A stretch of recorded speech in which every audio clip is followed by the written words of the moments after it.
નમસ્કાર. સંસ્કૃત પર્વ વાગ માધુરીના આજે 5મા અને અંતિમ દિવસે આપનું સ્વાગત છે. માન્ય શ્રી સુકુમારભાઈ પરીખની પ્રેરણાથી અને શેઠ દલપતભાઈ મગનભાઈ હઠીસી શારદા ભુવન ટ્રસ્ટ, રંજનાબેન પેંઢારકર, ગુજરાત પવિત્ર યાત્રાધામ વિકાસ બોર્ડના સહયોગથી સંસ્કૃત પર્વ વાગ માધુરીના 5મા અને અંતિમ દિવસે આજે તારીખ 12 ઓક્ટોબર 2025 રવિવારના રોજ અમદાવાદ ખાતે હોમ કોમ્યુનિકેશન દ્વારા સંસ્કૃત પર્વ વાગ માધુરીમાં પુનઃ આપનું સ્વાગત છે.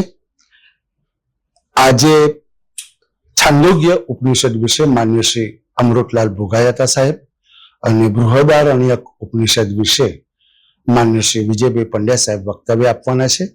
બંને વક્તાઓને વિનંતી કે મંચ ઉપર પોતાનું સ્થાન ગ્રહણ કરે. આપણે વક્તાઓનું ખૂબ તાળીથી અભિવાદન કરીશું. આપનું સ્વાગત છે સર. આપ જાણો છો તેમ હોમ કોમ્યુનિકેશન દ્વારા છેલ્લા 12 વર્ષથી દિવંગત સાહિત્યકારોના જન્મદિન પુણ્યતિથિએ સાહિત્યિક વ્યાખ્યાનનું આયોજન થાય છે. તેમજ દર મહિને શબ્દ જ્યોતિ શીર્ષક હેઠળ હયાત સાહિત્યકારના જન્મદિનની ઉજવણી થાય છે. સાથે સાહિત્યના વિશિષ્ટ કાર્યક્રમો જેવા કે સાહિત્ય પંચામૃત, સંસ્કૃત પર્વ, ગુજરાતી આત્મકથાના 150 વર્ષની ઉજવણી, પર્યુષણ સાહિત્ય પર્વ, પુસ્તક પરિચય અને શબ્દ સંપદા જેવા કાર્યક્રમોનું આયોજન પણ થાય છે. આયોજન થયેલ તમામ કાર્યક્રમો યુટ્યુબમાં સાહિત્ય વિમર્શમાં અપલોડ કરવામાં આવે છે, જેથી જે અહીંયા હાજર નથી રહી શક્યા એ લોકો આ કાર્યક્રમનો લાભ લઈ શકે. માતૃભાષા ગુજરાતીનું સંવર્ધન થાય અને ભારતીય સંસ્કૃતિનો પ્રચાર પ્રસાર થાય એ મુખ્ય હેતુથી સંસ્થા આ પ્રકારના સાહિત્યિક કાર્યક્રમોનું આયોજન કરતી હોય છે. આજની પેઢી નહીં પરંતુ 20 વર્ષ પછીની યુવા પેઢીની નજર આપણી સંસ્કૃતિ પર પડે, આપણી ભાષાના સર્જકો પર પડે. એ સર્જકોએ જે સાહિત્ય સર્જન કર્યું છે એમના ઉપર એમની વિશેષ દૃષ્ટિ પડે એ મુખ્ય હેતુથી આ પ્રકારના કાર્યક્રમોનું આયોજન થતું હોય છે. સૌપ્રથમ આપણે વક્તાઓનું સ્વાગત કરીશું. હું માન્ય શ્રી હેમંતભાઈને વિનંતી કે માન્ય શ્રી ભોગાયતા સાહેબનું સ્વાગત કરે. આવો હેમંતભાઈ.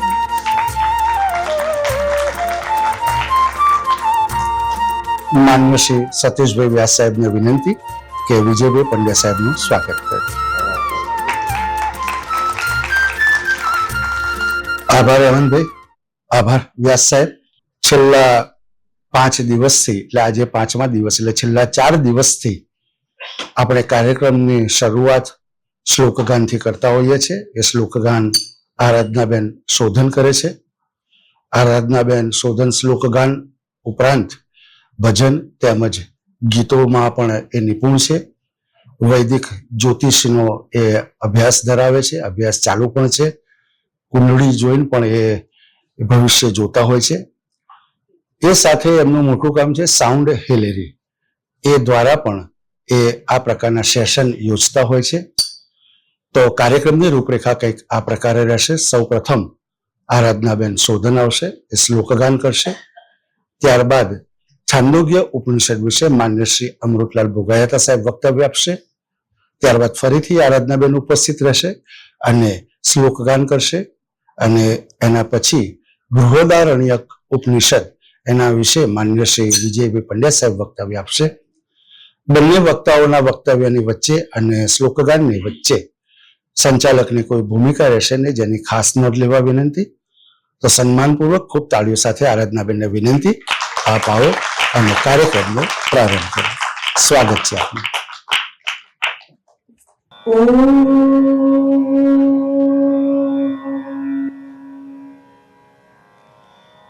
एवं यथाश्मानमाखणमृत्वा विध्वंसत् एवं हैव स विध्वंसते य एवं विधि पापं कामयते यश्चैनमभिदासति स एषोऽश्माखणः. त्रयी विद्याहिंकारस्त्रयैमे लोकाः सप्रस्तावो अग्निर्वायुरादित्यः स उद्गीतो नक्षत्र रक्षांसि मरीचयः सप्रतिहारः सर्पागन्धर्वा पितरस्तन्निधनम् एतत् साम सर्वस्मिन् प्रोतम् न हवा अस्मा उदेति न लोचति सकृद्दिवा हैवास्मै भवति य एतामेवं ब्रह्मोपनिषदं वेद सर्वं खल्विदं ब्रह्म तज्जलानिति शान्त उपासीत अथ खलु क्रतुमयः पुरुषो यथा क्रतुरस्मिन् लोके पुरुषो भवति तथेतः प्रीत्य भवति स क्रतुं कुर्वीत अथः प्राण उच्चिक्रमिषन् स यथा सुहयः पड्वीशशङ्कुं संखिदे देव इतरान् प्राणान् समखिदत्तं हाभिसमेत्योचुर्भगवन्नेधि त्वं न श्रेष्ठोऽसि मोत्क्रमीरिति ते यथा तत्र न विवेकं लभन्ते मुष्याः वृक्षस्य रसोऽस्म्यमुष्याः वृक्षस्य रसोऽस्मीत्येवमेव खलु सौम्येमा सर्वा प्रजाः सति सम्पद्य न विदुःसति सम्पद्यामहमिति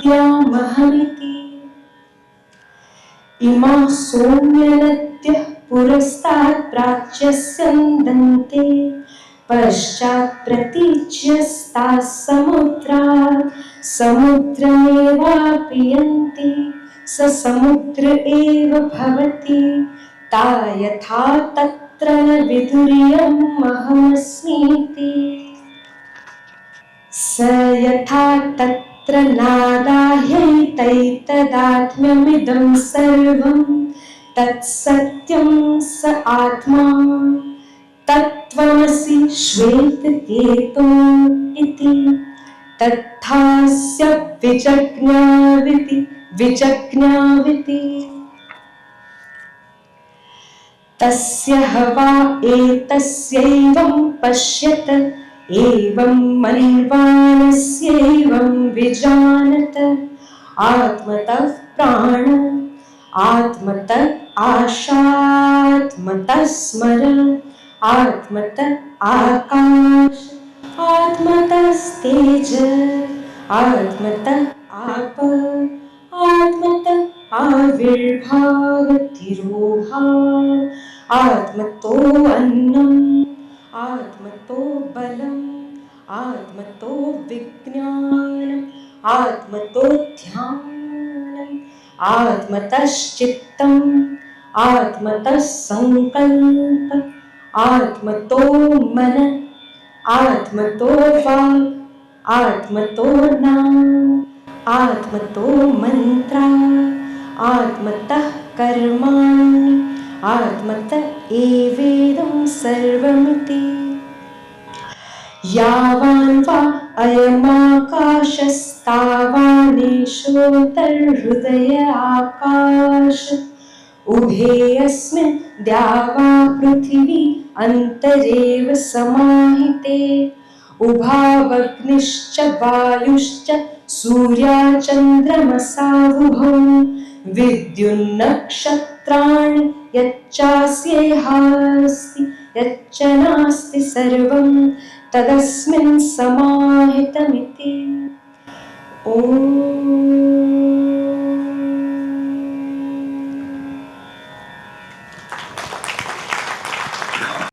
आदरणीयः मान्यः एतस्य वाङ्माधुरी कार्यक्रमस्य संयोजकः मनीषभाई पाठक महोदयः आदरणीयः अस्मद्गुरवः डॉक्टर प्रोफेसर विजयभाई पंड्या महोदयः સમેપી અત્ર રારાજ્યમાનઃ વિદ્વાંસઃ વિદુષઃ. સંસ્કૃતમાં મહાકવિ કાલિદાસ એવું લખે કે સરસ્વતી શ્રુતિ મહતી મહીયતમ. તો આ શ્રુતિની જે સરસ્વતી છે એનો વિસ્તાર કરતા હોમ કોમ્યુનિકેશન એમને પણ ખૂબ ખૂબ ધન્યવાદ.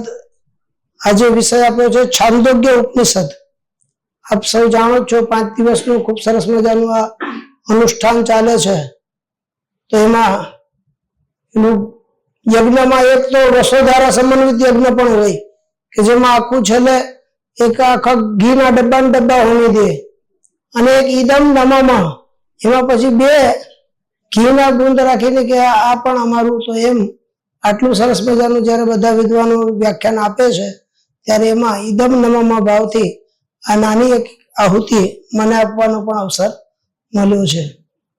વૈદિક સાહિત્યમાં વેદ, બ્રાહ્મણ, આરણ્યક, ઉપનિષદ આ બધા જે ગ્રંથો છે એ અવિનાભાવ સંબંધથી જોડાયેલા છે. તત્સત્વે તત્સત્વમ તદભાવે તદભાવ. અને અહીંયા શાકુંતલમાં જેમ કહ્યું કે અભિરૂપ ભૂયિષ્ઠા પરિષદ.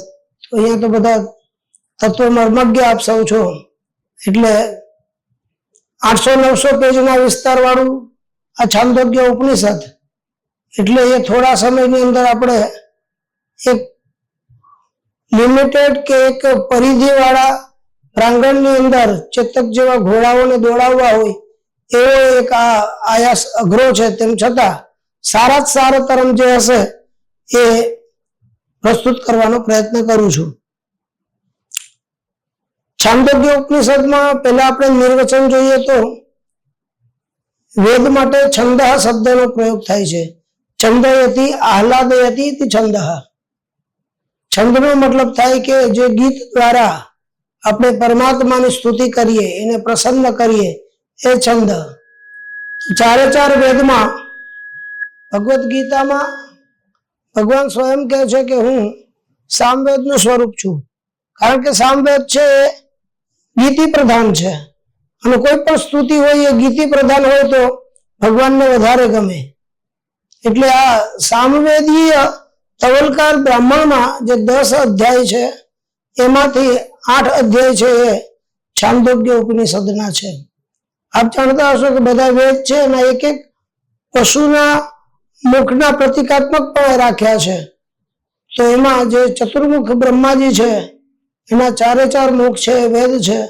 એમાં સામવેદ માટે અશ્વનું મુખ આપ્યું છે. તો આપણે જે કિન્નર હોય એને અશ્વમુખ કહેવાય અને સ્વર્ગમાં સરસ મજાના ગીત અને સરસ મજાની સ્તુતિ ગાતા હોય છે. તો એમાં ગીતિ પ્રધાન હોવાના કારણે ત્યાં એ અશ્વનું ચિહ્ન આપ્યું છે. અને છાંદોગ્ય ઉપનિષદમાં આજે 8 અધ્યાય છે. એમાં પ્રમુખતઃ 5 અધ્યાય છે એ ઉપાસનાના અધ્યાય છે અને 3 અધ્યાય છે એ જ્ઞાનપરક અધ્યાયો છે. જેની અંદર તત્વજ્ઞાન, તદુપયોગી કર્મ અને ઉપાસનાનું મહત્વ બતાવવામાં આવ્યું છે. શાંકર ભાષ્ય અદ્વૈત વેદાંતના આધારે જો આપણે કહીએ તો જીવની 3 જે અવિદ્યાઓ છે એનું વર્ણન આ ગ્રંથમાં આપ્યું છે. એક છે મન, એટલે અંતઃકરણની અંદર જે દુર્વૃત્તિઓ રહેલી છે તો એનું આપણે અંતઃકરણની શુદ્ધિમાં નિષ્કામ કર્મ કરીએ તો એ મનની નિવૃત્તિ થાય. એ એક પહેલું એનું ધ્યેય છે. બીજું એક વિક્ષેપ નામની શક્તિ છે. તો વિક્ષેપ છે એ ચિત્તની ચંચળતા છે અને ચિત્તની ચંચળતાને દૂર કરવા માટે ધ્યાન, ઉપાસના એના દ્વારા આપણે પરમ તત્વને પામી શકીએ. અને ત્રીજું આવરણ એટલે સ્વરૂપની વિસ્મૃતિ થાય. અને છેલ્લે કહે છે કે તત્વમસી, આ જે મહાવાક્ય છે એની સિદ્ધિ એનો હેતુ છે કે આપણે આપણું સ્વરૂપ ભૂલી ગયા હોય તો પોતાના સાથે પોતાનો પરિચય કરાવતું એવું આ ઉપનિષદ. પછી 3 ગતિઓની આમાં વાત કરી છે આ ગ્રંથમાં. એમાં એક સકામ કર્મ જે આપણે કરીએ એના દ્વારા જે ધૂન માર્ગથી સ્વર્ગ પ્રાપ્તિ થાય એમાં જ્યારે પુણ્યનો ક્ષય થાય ત્યારે પુનરપી જનનમ પુનરપી મરણમ એ સંસ્કૃતિનું ચક્ર છે એ આપણા માટે પાછું નિશ્ચિત થઈ જાય. એક નિષ્કામ કર્મ છે તો એના દ્વારા ઇન્દ્રલોક, બ્રહ્મલોક એ બધા જે આપણા ઈષ્ટ દેવતાના જે લોક હોય એની પ્રાપ્તિ થાય. અને એક છે તત્વજ્ઞાન દ્વારા આપણે કૈવલ્યની પ્રાપ્તિ થાય. તો આમ 3 ઈષ્ટ માર્ગ પણ બતાવ્યા છે. મુક્તિની પણ વાત આમાં છે કે સાલોક્ય, સામીપ્ય, સારૂપ્ય, સાયુજ્ય અને સાષ્ટી. તો એ આ 5 પ્રકાર છે. સાલોક્ય એટલે જે તે પરમાત્મા છે, જેમ કે વિષ્ણુ છે, તે ભગવાન વિષ્ણુ છે, એની ભક્તિથી આપણે વૈકુંઠની પ્રાપ્તિ થાય. જો આપણે ઉપાસના કરીએ અને આપણે સાયુજ્યની પ્રાપ્તિ થાય તો જેમ કૃષ્ણ અને અર્જુન, નર ને નારાયણ એનું સાયુજ્ય છે, એવું ભગવાન સાથેનું આપણે સાયુજ્ય પ્રાપ્ત થાય. સારૂપ્યમાં આપણે પરમાત્મા જેવું જ સ્વરૂપ, ચતુર્ભુજ નારાયણ હોય તો આપણે પણ એવું રૂપ પ્રાપ્ત થાય. સાયુજ્યમાં પરમાત્માની સાથે આપણે એમાં લીન થઈ જઈએ એવું, અને સાષ્ટીમાં આપણે બ્રહ્મપદ વગેરે પદની પ્રાપ્તિ થાય. આ બધી બાબતોને સમજાવવા માટે રોચક સરસ મજાના નાના નાના ઉપાખ્યાનો આપ્યા છે. દ્રષ્ટાંત કુશલો ધીર, ભાગવતજીમાં કહ્યું છે કે કોઈ મહાત્મામાં કે કુશળ વક્તા હોય એ ઉત્તમ દ્રષ્ટાંત દ્વારા બધી વસ્તુને સમજાવે. તો આપણા ગ્રંથોની મહિમા જે છે કે જેમ ભાષ્યકાર પતંજલિ છે એ યદ્યપી વ્યાકરણનો ભારેખમ ગ્રંથ લખે છે, તેમ છતાં એ બધા જ ગામડાના, ખેતીના એકદમ એવા નજીકના ઉદાહરણો સમજાવવાનો પ્રયત્ન કર્યો છે. બૃહદારણ્યક ઉપનિષદમાં ઘણા બધા આખ્યાન છે જેના દ્વારા તત્વમસી એ મહાવાક્યને સમજાવવાનો પ્રયત્ન કર્યો છે. સંસ્કૃતમાં ઘણી બધી વાતોને સમજાવવા માટે ન્યાયનો પ્રયોગ થાય. એક છે શાખાચંદ્ર ન્યાય. શાખાચંદ્ર ન્યાય એટલે એક ડાળીના આધારે આપણે કોઈ બાળકને કહીએ કે જો ચંદ્ર, એટલે ડાળી બતાવે, પેલી ડાળી જો, પછી એમ કે જો ડાળીથી ઉપર દેખાય ને ચંદ્ર છે, તો એમ ચંદ્ર સાથે અનુસંધાન કરવા માટે વૃક્ષની કોઈ ડાળી છે એ બતાવવામાં આવે. એમ વૃક્ષ તો પૃથ્વી ઉપર છે, એમ અલૌકિક વાતને સમજાવવા માટે લૌકિક ઉદાહરણો દ્વારા ઋષિ છે પ્રયત્ન કરે છે. તો અહીંયા કેટલાય બધા ઉદાહરણ આપ્યા છે, અને એ ઉદાહરણમાં કંઈક ને કંઈક પ્રવર્તમાન સમયમાં પણ આપણે એને ઉપદેશમાં લઈ શકીએ એવી બાબતો પણ જોવા જેવી છે. જેમ કે એક પેલું દ્રષ્ટાંત આપે છે, એક ઇભ્ય નામનું એક ગામ છે. ઇભનો મતલબ થાય હાથી, એટલે એમાં લગભગ બધા હાથી ને મહાવત ને એ બધા વ્યવસાય સાથે જોડાયેલા હશે. તો ત્યાં એક ભોજનનો કે અનાજનો અકાલ પડતા એક ઉસસ્તી એ નામનો એક વ્યક્તિ આવે છે, અને પેલા મહાવતને કહે છે કે મને બહુ ભૂખ લાગી છે અને મારો જીવ છે એ નહીં ટકી શકે જો હું નહીં જમું તો આપ મને થોડાક ભોજન માટે કંઈક આપો. તો એ વ્યક્તિ જે મહાવત છે એવું કહે છે કે મારી પાસે તો આ એક ઉચ્છિષ્ટ અડદ જ છે, બીજું કશું નથી. હવે ઉચ્છિષ્ટનો મતલબ એવું નહીં કે જમ્યા હોય ને એમાંથી વધ્યું હોય. ધારો કે આપણા માટે રાંધેલું હોય એક તપાલામાં, ને એમાંથી આપણે જમતા જમતા ચમચાથી થોડુંક લઈ લઈએ તો પણ એ પેલું જે આખું તપેલું ભર્યું છે ઉચ્છિષ્ટ કહેવાય. કોઈ આપણે પંક્તિમાં બેઠા હોઈએ અને પીરસવા આવે ને પીરસનારને આપણે અડકી જઈએ તો પણ ઉચ્છિષ્ટ થઈ ગયું એવું માનવામાં આવે. સાધુઓની પંક્તિ બેઠી હોય ઘણી જગ્યાએ, આપણે જે પારંપરિક ભોજન ચાલતું હોય ત્યાં, તો આખી પંક્તિમાંથી એક વ્યક્તિ ઉભા થઈ જાય ને તો એમ કે આખું બધું ભોજન ઉચ્છિષ્ટ થઈ ગયું, બધા ઉભા થઈ જાય. તો એ પ્રમાણેનું એ ભોજન હતું. તો એને થોડાક મુઠ્ઠી જેટલા એ અડદ લીધા અને ભોજન કરી લીધું. પછી સામે પૂછ્યું કે તું ભોજન કર્યું છે તો પાણી પીને પણ જાવ, તારું મુખ છે શુદ્ધ થઈ જશે. તો કે ના, પાણી નથી પીવું, કારણ કે પાણી તારું ઉચ્છિષ્ટ છે. અડદ ખાઈ લીધા તો ભોજન કરી લીધું તો પાણી પીવામાં શું વાંધો છે? આપો પવિત્રમ પરમમ પૃથ્વ્યામ. તો એવું સરસ મજાનું કહે છે, ત્યાં વાક્ય છે નવા અજીવિષ્યામી અખાદન જો હું આ અડદ નહીં ખાઉં તો હું જીવીશ નહીં, એવું મારા પ્રાણની એક આપત્તિ હતી અને આપત્તિના કારણે મેં આ થોડાક જે ઉદરપૂર્તિ માટેના અડદ લીધા હતા. પણ પાણી વગર હું નહીં મરી જાઉં, પાણી સુધી હું પહોંચી જાઉં છું, તો મારે પાણી જોતું નથી. તો આમાં એક આપત ધર્મની વાત કરી કે આપણે ઘણી વખત એવું હોય કે એવી સમસ્યા હોય કે થોડુંક આપણે ખોટું આમ ભોજનમાં મીઠું હોય એવું સ્થિતિવશાત એવું કરવું પડે. નૈષધીય ચરિતમમાં હર્ષકવિ એવું કહે છે કે મહાઘને રાજપથે હિ પિચ્છિલે કૈશ્ચિત બુધે રપ્ય પથે ન ગમ્યતે. રાજપથ ઉપર જ ચાલવું જોઈએ, પણ રાજપથ છે એમાં ખૂબ વરસાદ પડે અને ત્યાંથી નીકળી શકાય એવું જ ના હોય તો નાનકડો કોઈ પિચ્છિલ પંથા કે બીજી નાની કેડી હોય તો ત્યાંથી જવાય. પણ પછી હંમેશા તમે કેડીમાંથી ચાલ્યા રાખો એવું ના કરાય. બસની અંદર હોય ને આપતકાલીન ખિડકી, તો પછી એવી સ્થિતિ હોય તો પણ બધા ઉતરતા હોય તો એ પેલી ખિડકીમાં થોડું કૂદી જવાય આપણાથી. એરોપ્લેન જે ઉતાર્યું હોય ને તો આપણે એ પેલું જે છત્રી આવે એ લઈને કૂદી પડીએ, તો એવું થોડું કરવાનું હોય. એટલે એ કહે છે કે આપત્તિના સમયમાં તમારે આવું, અને એક વખત આપણે અપવાદ રીતે લઈએ તો એને પછી જીવનમાં નિયમ નહીં બનાવી લેવાનો. ઘણી વખત એવું થતું હોય કે આપણે સફેદ વસ્ત્ર હોય એને થોડોક ડાઘ લાગે પછી એમ થાય કે હવે ચલો આમે ધોવાનું છે તો થોડુંક વધારે, છેલ્લે એક એવી સ્થિતિમાં આવીને ઉભા રહીએ કે કોઈ કે કબડ્ડી રમવું છે તો કે રમી લઈએ, આમે ધોવાનું છે, શું ફેર પડે છે. એટલે એક રજકણથી બચતા બચતા આપણે છેક કબડ્ડીમાં ધૂળમાં આળોટવા સુધી પહોંચી જઈએ, તો એ સ્થિતિએ આપણે ન પહોંચવું એના માટેનું આ એક સરસ મજાનું ઉદાહરણ મૂક્યું છે. બીજું એમાં આગળનું એક ઉપાખ્યાન આવે છે.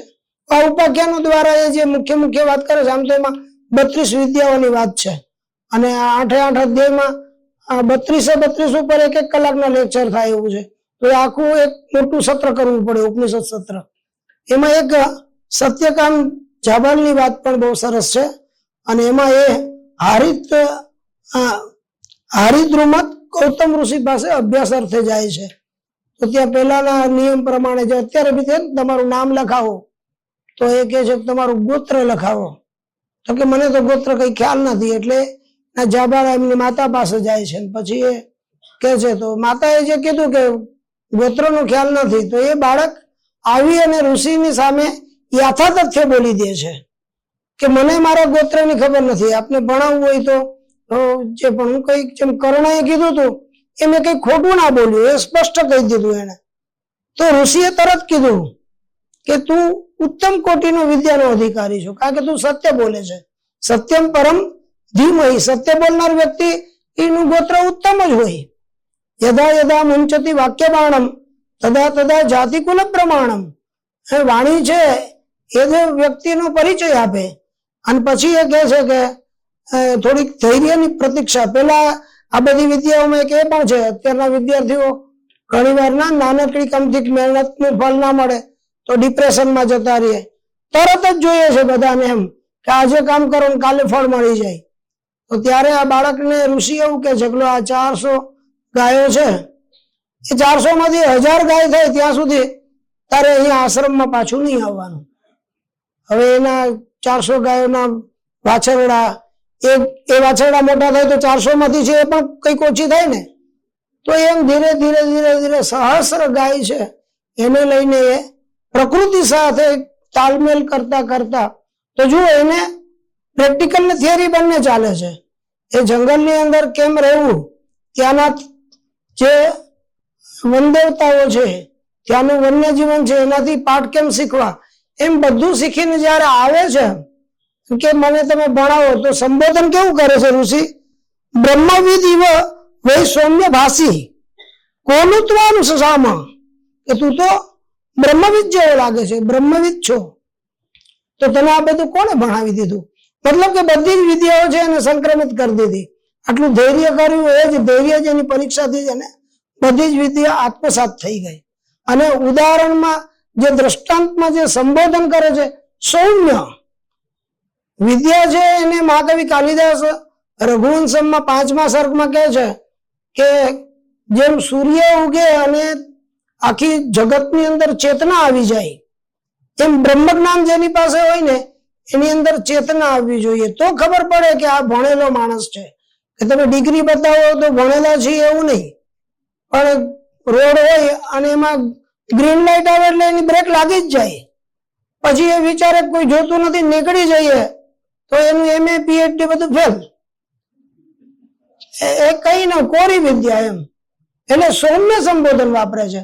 આપણે અત્યારે જોઈએ છે સૌમ્ય એટલે યદ્યપિ સૂર્ય જેવું તેજસ્વી જ્ઞાન છે તેમ છતાં એની પાસે એકદમ ટાઢક છે, એમ તો એકદમ કૌમુદી જેવી એની વિદ્યાનો પ્રકાશ છે. તો અત્યારે જેમ જેમ જેટલો વધારે ભણેલો ને એમ વધારે ગુસ્સા વાળો હોય, મોટો સાહેબ તો મોટો ગુસ્સા વાળો, આમ એકદમ ફણ ચડાવીને જ બેઠા હોય છે. જઈએ તો બીક લાગે આપણે કે હમણાં ઓફિસમાં જઈશું ને ક્યાંક આપણે ખખડાવશે તો જ્ઞાની હોય ને એની પાસે જવામાં જરાય પણ આપણે ક્લેશનો અનુભવ ના થાય, એને સાચો વિદ્વાન કહેવાય. તો એ સંબોધન એટલે સૌમ્ય, જ્યાં ત્યાં પણ વિદ્યાર્થીને બોલાવે ને ત્યાં સૌમ્ય એવો શબ્દ આપણે એનું ધૈર્ય કેવું. અત્યારે ઘણી વખત એવું પરીક્ષા પર ટાસ્ક લેવામાં આવે, અમુક વિદ્યાલય હોય તો એમાં એ ગણિતના દાખલા ને એવું આપે ને પછી એક દાખલો આપી દે વિદ્યાર્થીને 3-4 ને શિક્ષક પરીક્ષા લેવા માટે, પછી કેટલી વાર ગણે પછી 5-7 વાર જવાબ ના આવે ને એટલે અમુક છોકરું છે પાના ફાડીને ફેંકી દે, અમુક છે ઓ માય ગોડ ને આમ તેમ કરીને માથા અછાડવા માંડે ને એકદમ આમ અમુક ગંભીર ડિપ્રેશનમાં આવી જાય. પછી પેલા પ્રાધ્યાપક કે આ દાખલાની રકમ જ ખોટી છે, પણ તમારા ધૈર્યની પરીક્ષા કરતો હતો. તો વિચારો, એક 5 મિનિટ દાખલો ગણવામાં ધૈર્ય ચૂકાઈ જાય, એની સૌમ્યતા તો ક્રૂરતામાં બદલાઈ જાય છોકરાની. તમે જો ખોટી રકમ હતી તો અમને શું કામ હેરાન કરો છો? તો ત્યારે આપણે 400 ગાય ને 1000 ગાય ની વાત કરીએ એમાં કેટલી ધીરજ જોઈએ.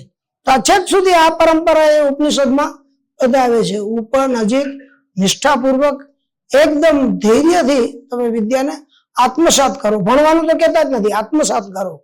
તો એ બાબત એમાં એક સરસ બતાવી છે.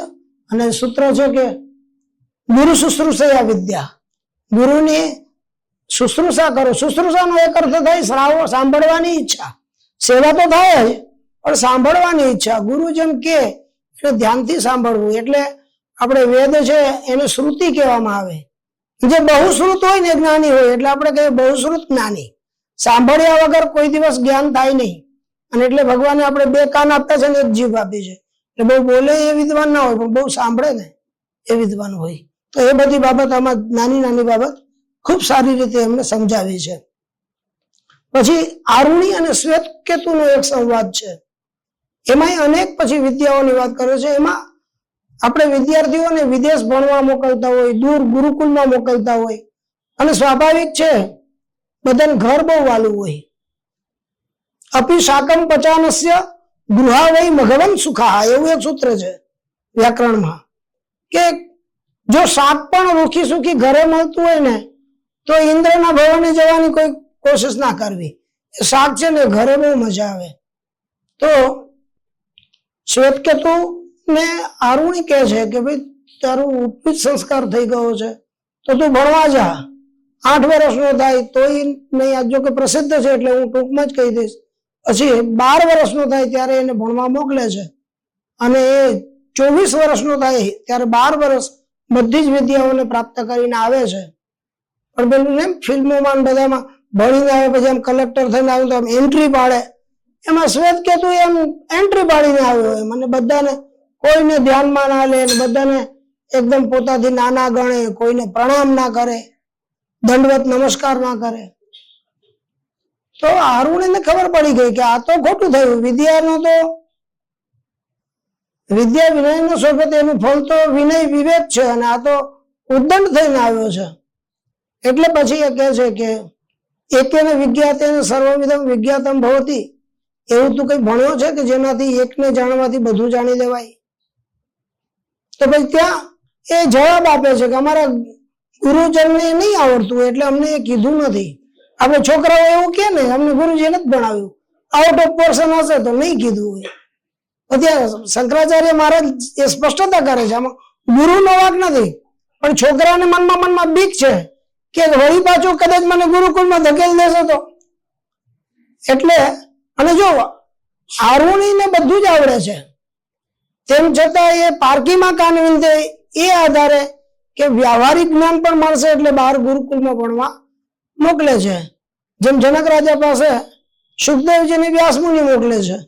વ્યાસજી તો જ્ઞાનનો અવતાર છે, તેમ છતાં એટલે પોતાના બાળકોને એ રીતે મોકલતા.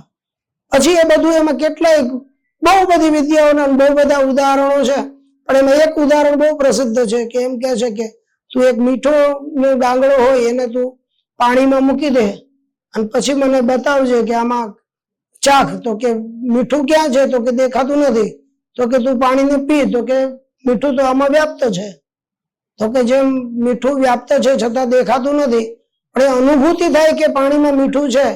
એમ સર્વમ ખલુ ઇદમ બ્રહ્મ, આ બધું જ જે દેખાય છે એ બ્રહ્મ છે. એ દેખાય નહીં ચર્મ ચક્ષુથી. દિવ્યમ દદામિ તે ચક્ષુ, ભગવાનનું સ્વરૂપ દેખાય નહીં, પણ એના માટે એક દિવ્ય અનુભૂતિ થાય. તો એ બધી વાત છે એની અંદર આરુણીના ઉપાખ્યાનની અંદર સમજાવે છે. અને પ્રણયની ઉપાસનાની વાત કરે છે. પુરુષસ્ય વાગ્રસઃ, તો વાણીની ઉપાસના છે એ કરવી. જેમ વેદની અંદર શક્તુમિવતી તૌના પુનંતો યત્ર ધીરા મનસા વાચમકૃત, એ બધા મંત્રોમાં જે વાણીનું સ્વરૂપ આપ્યું છે. ચાલે કે જે ભદ્રૈકામ લક્ષ્મીર નિહિતાધિ વાચી, જે વિદ્વાનો હોય એની મુખ છે એની અંદર આ કલ્યાણકારી વાણી રહેલી છે. તો એવા બધા ઉપદેશ ત્યાં આપ્યા છે. અને એક એમાં સંબોધન કે છે, એમાં વ્યંગ્ય પણ છે થોડું કે બ્રહ્મબંધુ, કે તું ભણીને આવ્યો છો તો બરાબર હવે એના પ્રમાણેનું જીવન નિર્વાહ કરતું. કારણ કે આપણે ત્યાં આપણા કુળમાં પરંપરાથી કુળમાં જન્મીથી થાય એટલે જન્મથી બ્રાહ્મણ થઈ જાય એવું કઈ નથી. હા, એને તો બ્રહ્મબંધુ કહેવામાં આવે. તો આપણા કુળમાં એવું કોઈ નથી. આપણે ત્યાં બધા જ ભણીને પછી પોતાને વિપ્રત્વ સાબિત કરે છે. તો ત્યાં પણ એને પોતાનું જે પારંપરિક જ્ઞાતિ કરતા એ પોતાના જે વ્યવસાય હોય એને અનુકૂળ પોતે વિદ્યા મેળવવી એ બાબતનું પણ ત્યાં એક ધ્યાન આપ્યું છે. એક બીજું સરસ મજાનું ઉદાહરણ છે. એમાં જલાશય પાસે એક ઉદગીથની વાત કરી છે. અને એમાં એક દંભ છે, એના પુત્રનું નામ બક છે, અથવા એનું બીજું નામ છે ગ્વાલ.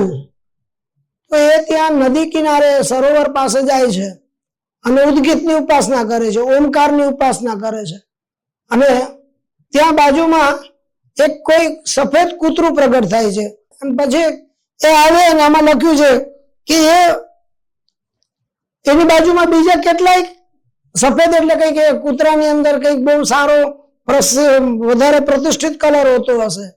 એટલે બીજા કાળા ને કાબર ચિત્રા એવા બધા કૂતરાઓ આવીને એ કહે છે કે ભગવાન સંબોધન કરે છે, ભગવાન તમે અમને ઉદગીતનો પાઠ શીખવો ને, અમે બહુ ભૂખ્યા છીએ, ક્યાંય બધા એઠું અનાજ જ આપે છે, ક્યાંય ખાવાનું નથી મળતું, ને આ અંતે પરિસ્થિતિ બહુ નાજુક છે.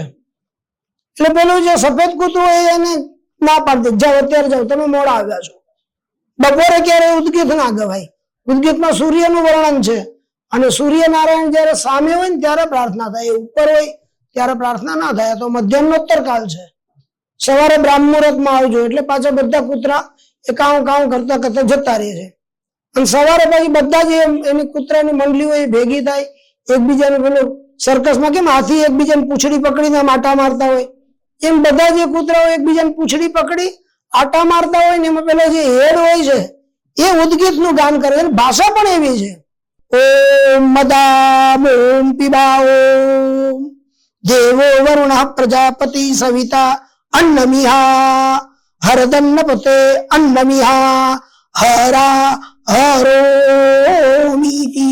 આમ બધા ગાતા ગાતા ગાતા ગાતા ત્યાં આવે છે. એટલે પેલો બક હોય છે ને એને એમ થાય છે મને તમે ઉદગીત સમજાવો ને.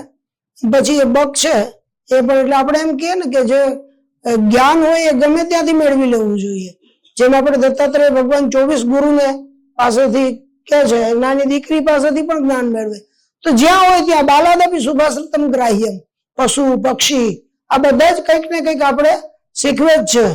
ફૂલો સે નિત હસના શીખો, ભોરો સે નિત ગાના, કલી કી ડાલી ઝૂકી ડાલી સે નિત શીખો શીશ ઝુકાના.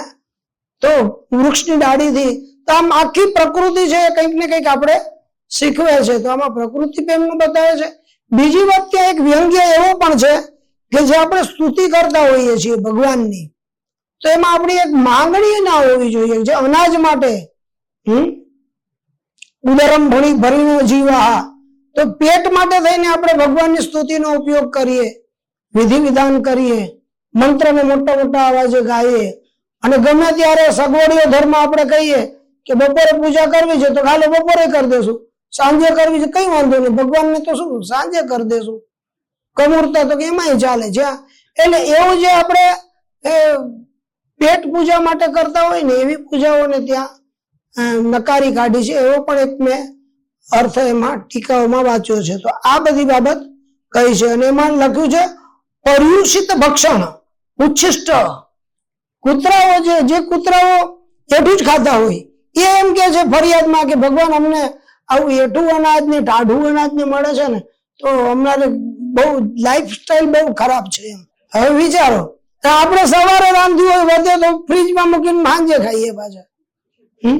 આમાં ભગવદ ગીતામાં યાતિયામ ભોજન ની મનાઈ લખી છે કે યાતિયામ ભોજન ના કરવું એમ. હવે વિદ્યાની માટે પણ લખ્યું છે, વિદ્યા પણ વાસી ના થવી જોઈએ. છંદાંસી અયાતયામાની ભવંતુ ઇહે પરત્ર છે એવું શાંતિપની ઋષિ ભગવાન કૃષ્ણને બલરામજીને કહે છે. જેમ પેલો શાકવાળો હોય કેમ પાણી છાંટ્યા રાખતો હોય થોડી થોડી વારે, એમ આપણે આપણું ભણેલું હોય ને રિવિઝન કરવું પડે. અનાજ હોય એને થોડીક વાર થાય તો એ પકાવી દેવું પડે. આ તો એ પેલા થર્મોસમાં ચા બનાવી હોય 5 કલાક પછી ખોલીને પાછી એને ચા, તો કૂતરાઓ આમ ના પાડે છે ને આ એ સમય ના હો કૂતરાઓ. તો હવે આપણે આના વિશે થોડુંક વિચારવાનું રહ્યું એમ.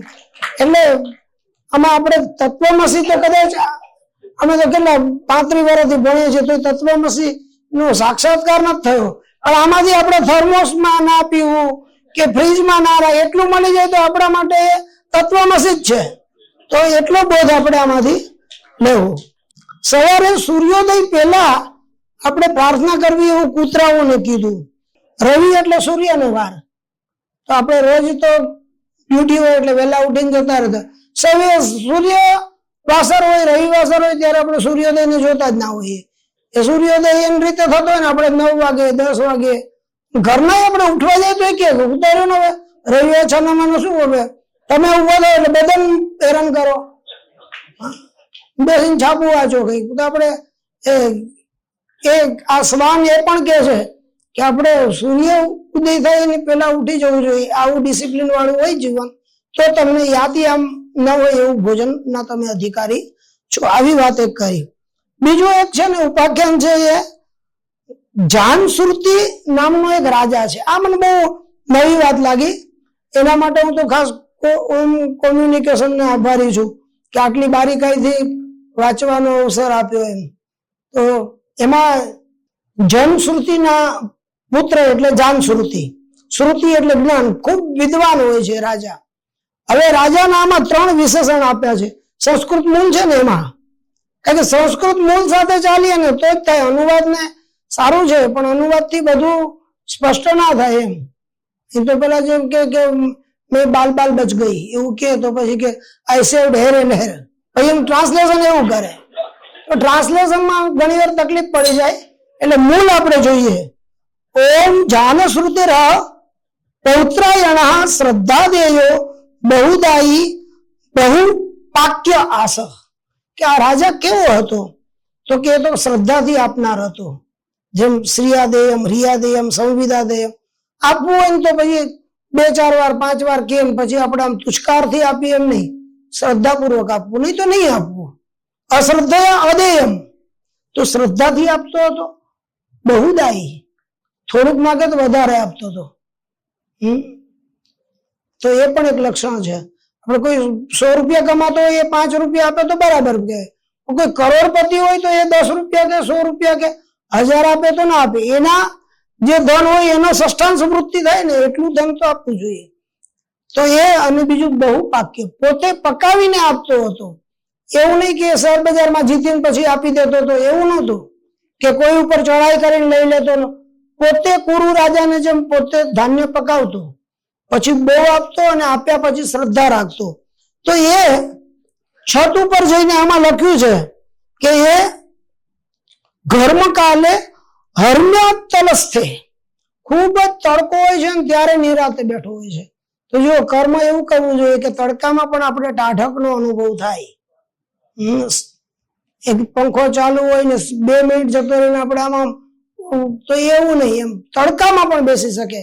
અને જે તડકામાં ફૂલ ખીલી શકતા હોય, સોનાને આગમાં તપાવવું પડે, નિભાણામાં જો માટી તપે તો એમાં ઘડાની પાત્રતા આવે, એને તિતિક્ષા કહેવાય. તિતિક્ષા પરમમ તપઃ. સહનમ સર્વ વસ્તુનામ સર્વ દુઃખાનામ અપ્રતિકાર પૂર્વકમ. પ્રતિકાર કર્યા વગર તડકામાં એ બેઠો હતો અને એને મનમાં સંતોષ હતો. ખાંડવાલા સાહેબ તમે એક વખત કહેતા મને સાત્વિક ઈર્ષ્યા થાય છે, તો એમ એને અભિમાન નહોતું વિચાર, તો સાત્વિક થોડોક ભાવ એને મનમાં એવો આવ્યો કે હાસ મેં બહુ સરસ આપી દીધું છે. તો ત્યાં ઉપરથી 2 હંસ નીકળે છે. એમાં એક હંસના પ્રકારનું નામ છે ભલ્લાક્ષ. જુઓ નામ કેવા રાખે સરસ, ભલ્લાક્ષ. ભલ્લાક્ષ એટલે રીંછ જેવી નજર હોય ને, બહુ ઓછું દેખાતું હોય.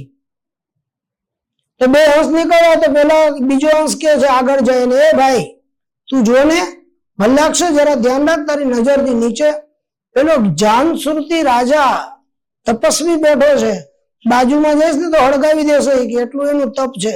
કે એમાં શું, આ કઈ રેકવળ મુનિ થોડા છે, આનામાં તો કશું નથી, કે એ શું સળગાવવાનું મને, હું તો પેલા મુનિ પાસે જઈ આવેલો છું. એટલે કે પેલો બીજો અંશ કે તો એ કોણ છે, એ મુનિ કોણ છે વળી? તો કે અરે તો એવા છે ને કે પેલા પાસાની રમત રમતા હોય ને, તો એમાં એક પાસો લખ્યો છે, એમાં 7 કે 4 જેમાં ટપકા હોય, એમાં એ પાસા આગળ દ્યુતની બધી સંપત્તિ આવી જાય. એમ જેમ આકાશમાંથી પડેલું પાણી દરિયા આગળ આપોઆપ આવી જાય ને, એમ રાજા ગમે એટલું પુણ્ય કરશે ને તો એ બધું પેલા રેકવાને મળશે, કારણ કે એના તપનું ગુરુત્વાકર્ષણ એવું છે.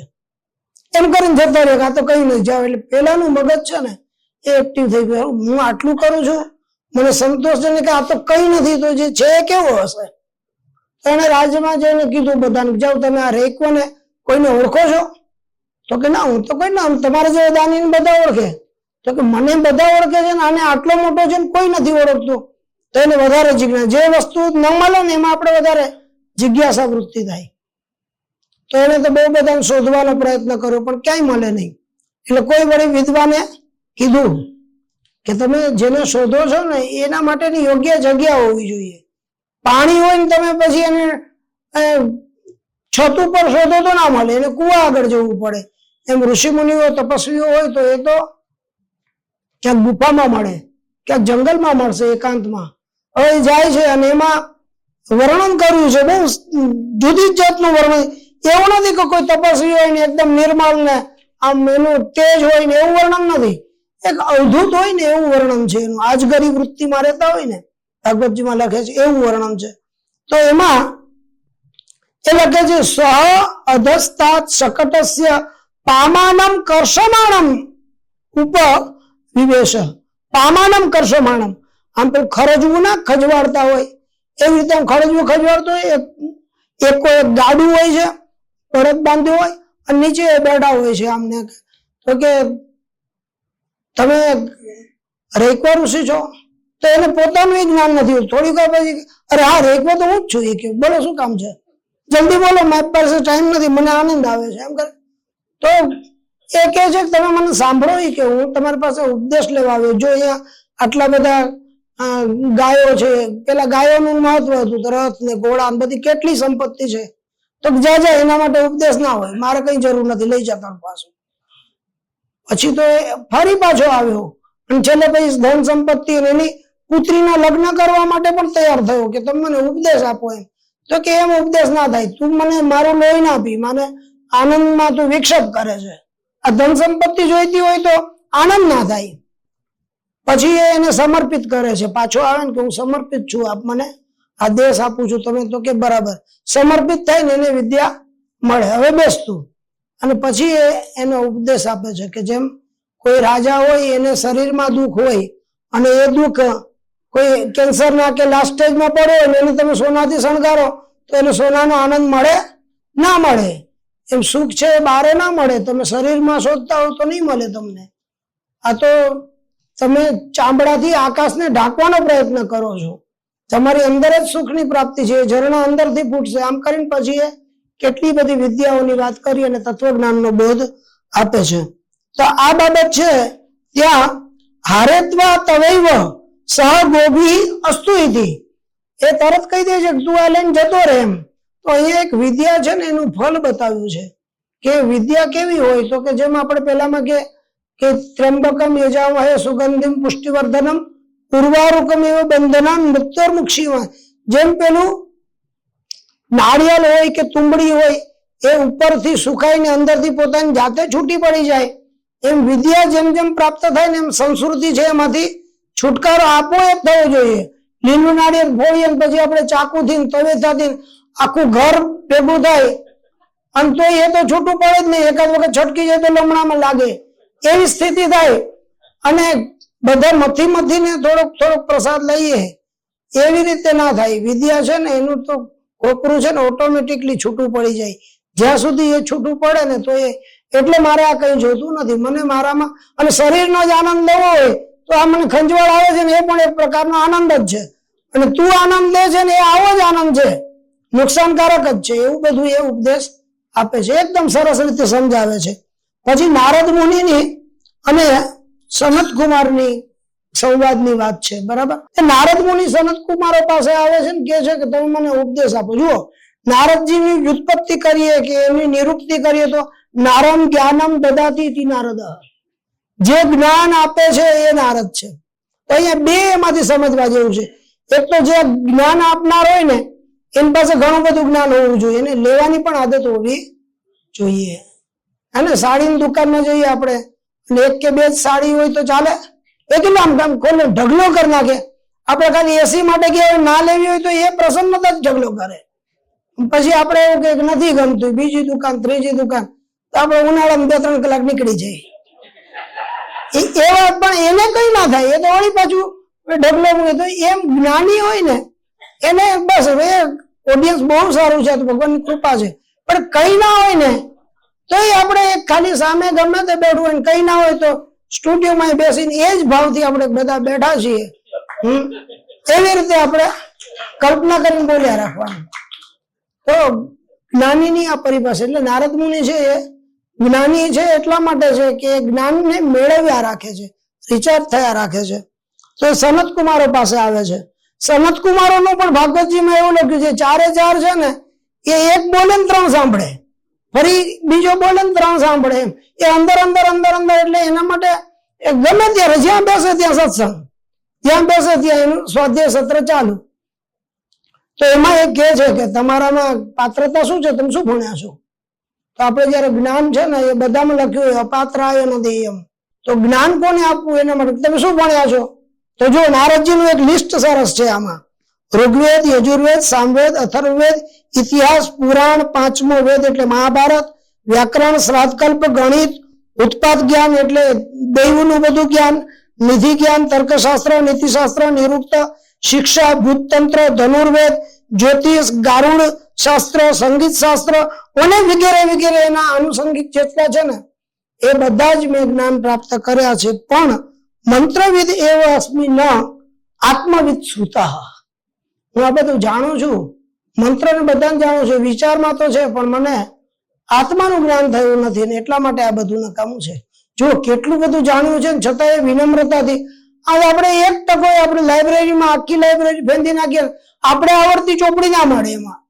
અને તોય આપણે છે એ કેટલું બધું, એટલે પેલું વીછી હોય એને કેમ થોડુંક હોય તો એમ પૂંછડી ઊંચી કરીને, અને શેષનાગ છે તો એ કેટલું આમ પૃથ્વી ઉપર છે તો આવી રીતે આમ મું નીચું કરીને બેઠા છે. એમ નારદ મુનિ છે એ જ્ઞાનની પરિભાષા બતાવે છે કે જ્ઞાની હોય અને નારદ મુનિ તો પેલા તો બાળકો છે તો એની પાસે જ્ઞાન મેળવવા જાય છે. તો કે હવે હું તમને ઉપદેશ આપીશ, અને પછી એ ઉપદેશ આપે છે અને ત્યાં એ ખૂબ સરસ મજાની તત્વજ્ઞાનની વાત કરે છે.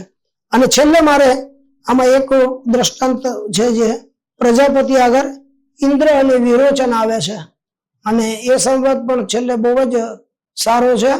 અને એમાં પ્રજાપતિ ભગવાન પાસે ઇન્દ્ર અને બંને વિરોચન બે સમિત પાણી કંઈક સમિધા લઈને જાય છે એટલે આપણે ત્યાં એવું છે કે ગુરુજી પાસે જઈએ, મંદિરે જઈએ, બાળક પાસે જઈએ તો રિક્ત પાણી જ ના ગંતવ્ય, ખાલી હાથે જવું જોઈએ નહીં. ઘણા અમને એવી સારી ટેવ હોય, પરસો ને તો એમાં ચોકલેટ ને એવું ખાસ કરીને બહેનો રાખે, ખબર જ્યાં જ્યાં કઈ છોકરું હોય તો તરત જ ચોકલેટ આપે, તો એને એમ થાય કે ભલે મહેમાન આવ્યા એમ. નહીં તો આપણે વાતો કરતા છોકરું છે કાં તો ઘૂરતું હોય આપણે અને કાં વચ્ચે વચ્ચે ડિસ્ટર્બ કરે, કારણ કે એને તો કઈ ફાયદો નથી, તો ચોકલેટ થી રાજી થાય ને બીજું આપણે વાત પણ કરવા દે. આ બે બાબત થી એને કેવું સમિત પાણી આવે છે ત્યાં બે. વિરોચન છે એ દૈત્યોનો રાજા છે, ઇન્દ્ર છે દેવોનો રાજા છે. એક એક તમે અમને આત્મ જ્ઞાન આપો, આત્મ પરિચય કરાવો, તો એ ત્યાં બાજુમાં એક પાણીનું કુંડ ભર્યો હોય ત્યાં લઈ જાય છે. તમે જુઓ આમાં આત્મ પરિચય કરો, પોતાનો જ પરિચય ને આત્મ પરિચય કરો તો જોયો છો તો મુકુટ ને હાર ને અંત ને બધું સ્વરૂપ દેખાય છે, પ્રતિબિંબિત થાય. તો કે બસ તમે આત્મા જાણી દીધું, તમારો પરિચય થઈ ગયો, હવે જાઓ તમે.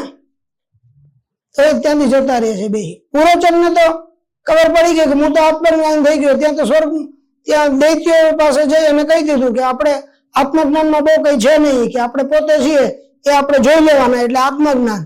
અને એમાં ઘરેણા મુકુટ ને અંત બધું જે પહેર્યું હતું ને ઇન્દ્રથી મારો તો માફો પડતો હતો, એટલે મારો આત્મા છે ને એ બહુ ઉત્તમ છે, આમાં કઈ મજાની મજા જ છે.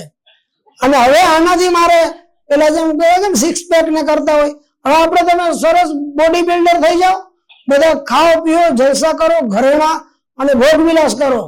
શ્રેય અને પ્રેય, એમાં પ્રેય છે ને એ જ ઉત્તમ, પાછો આવ્યો જ નહીં. તો ઘણા વિદ્યાર્થીઓ થોડુંક ભણીને પછી જતા રહે. હા, કેટલી વાર ભણ્યા, તો આટલું ભણ્યા એમ. પણ પછી ઇન્દ્ર આગળ ગયો ને તો એને વાંચ્યું હશે, થોડું પૂર્વ જ્ઞાન હશે, એટલે એ કે મોઢામાં બતાવ્યું અમને, પણ એમાં આત્માનું તો એમ કે છે કે અજર અમર છે, તો હાર તો આમ તોડું તો મારાથી તૂટી જાય એમ છે, મુકુટે તૂટી જાય, પછી પોતાને આમ કઈક કરે તો કાં તો શરીરને દુખે થાય છે, અમર થાય તો દુઃખ ના થાય. એટલે આ નથી બરાબર, પાછો આવ્યો. તદ્વિધિ પ્રણિપાતેના પરિપ્રશ્ને ન સેવયા, તો પરિપ્રશ્ન થવો જોઈએ.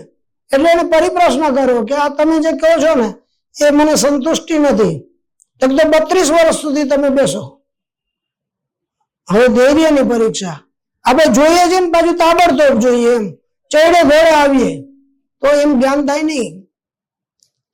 જનક રાજા અને નષ્ટાવક્રના સંવાદમાં પણ આ વાત છે, આપણે એમાં જતા નથી, પણ ખાલી તમને કહું છું. સુખને સુખીમ બહુના એડ્રેસ આપીએ, પછી તમારે એમાં થોડુંક જવું છે ને મન હોય તો એને પાછું કીધું. એટલે પછી એ કહે છે કે સુસુપ્તિ છે, તમને આજ ઊંઘી જાઓ એટલે તમને બધું જ ભૂલાઈ જાય, દુઃખ આ તે બધું, તો એ બ્રહ્મ જ્ઞાન છે. તો વળી કે તો જાગી એટલે વળી પાછી ઉપાધિ ચાલુ થાય, અલાર્મ વાગે એટલે સવારથી પછી થાય ને બધું ધબાધબી, તો કે એ તો પાછું તકલીફ થાય. પછી વળી કે સ્વપ્ન અવસ્થા, ઊંઘમાં તમે સ્વપ્ન આવે ને પછી એની અંદર તમે કેટલા આનંદ, તો કે સ્વપ્નમાં રાજા બનીએ અને એવા મોટા મોટા સપના આવે, જેટલા આપણે વિચાર કરીએ, કોઈ નાનો વિચાર તો ગમે જ નહીં, એટલે આપણે વિચારની અંદર તો ટાટા ને બિરલા ને અંદાજી બધા થઈ ગયા હોય, અને સવારે ઉઠીએ પાછું સટલ રિક્ષા જ ઉભી હોય, એટલે આપણે પાછા એ મિનારા બધા તૂટી જાય, એટલે પાછું દુઃખ ઉભું થાય. તો કે ના ના, એમ જેટલી વાર પેલા ભણવા જાય વળી પાછો અડધે રસ્તેથી પાછો આવે, પાછો 32 વર્ષ, એની ટાસ્ક એવી જ કે 32 વર્ષ બેસ, ફરી પાછું એને 32 વર્ષનું તપ કરાવે. અને છેલ્લે એકદમ એમ થાય છે કે આપણે જેમ પેલું માટલું લઈએ અને ટકોરા મારીએ, તો શિષ્યને પણ ટકોરા મારવા પડે, એને તપાસવા પડે. તો એમ એને પાત્રતા જોઈ તપાસ્યું અને પછી છેલ્લે તત્વમસીનો એ બોધ કરે છે. એમાં તો પછી બધા વેદાંતિઓ બેઠા છો આપ, એટલે એ અભિધાથી અમુક અર્થ લેવાનો, પછી લક્ષણાને, જહલ લક્ષણાને, અજહલ લક્ષણાને, જહદ અજહદ લક્ષણાને, એ રીતે પરોક્ષમાં જે હોય એનો પછી વિરોધ હોય એને દૂર કરવા માટે જહદ અજહદ લક્ષણાથી આ વાત તત્વમસીનો બોધ કરાવે છે. અને આખા ઉપનિષદનો એ જ સાર છે કે તત્વમસી એ પરમાત્મા છે, એ જ આપણે છીએ, એ જ, પણ આપણે આપણી ઓળખ થવી એ ખૂબ જ જરૂરી છે. તો એ આખા જીવન ચક્રની અંદર છેલ્લે જેમ પાઘડીનો ઓળ છેડે હોય એમ જીવનનું સાફલ્ય ત્યારે જ છે જ્યારે આપણે આપણી પોતાની આત્માની ઓળખ કરી લઈએ. તો એ જીવ છે એ જ શિવ છે, આત્મા છે એ જ પરમાત્મા છે. અને આ રીતે છાંદોગ્ય ઉપનિષદમાં નાના નાના સરસ મજાના ઉદાહરણોથી એની ક્યારેક આપણે એ 900 પેજનું છે એટલે એમાં પણ તમે શાંકર ભાષ્ય સાથે બીજા કોઈ પણ ભાષ્ય સાથે મૂળ ગ્રંથના જે શબ્દ પ્રયોગો છે ને એ તમે જોશો ને તો એની અંદર બધી ધ્વનિ અને ખૂબ સરસ મજાની રીતે સમજાવવાનો પ્રયત્ન કર્યો છે. અને બધા જ જે વ્યક્તિ બોલતું હોય, પશુ બોલતું હોય તો પશુની ભાષા, કોઈ ગામડીય વ્યક્તિ હોય તો એની, રાજા હોય તો રાજાનો ટોન આવતો હોય, અવધૂત હોય તો અવધૂતની ભાષા, એમ બધું જ જાણે આમ આત્મસાત હોય ને આપણે એ દુનિયામાં જતા રહ્યા હોય ને એવી બધી પ્રતીતિ અહીંયા કરાવે છે. તો આટલું સરસ મજાનું ઉપનિષદ છે ને છેલ્લે તત્વમસી એ ચરિતાર્થ થાય છે. ભવદ્ભિ સર્વૈઃ અહં શ્રુતઃ તદર્થમ આત્માનમ અનુગૃહીતમ મન્યે. રવિવારના સમયમાં આજ સૌએ સાંભળ્યો મને તે બદલ હું ખૂબ આભારી છું અને ખાસ કરીને ઓમ કોમ્યુનિકેશનનો પણ આભારી છું. ધન્યવાદ. નમો નમઃ.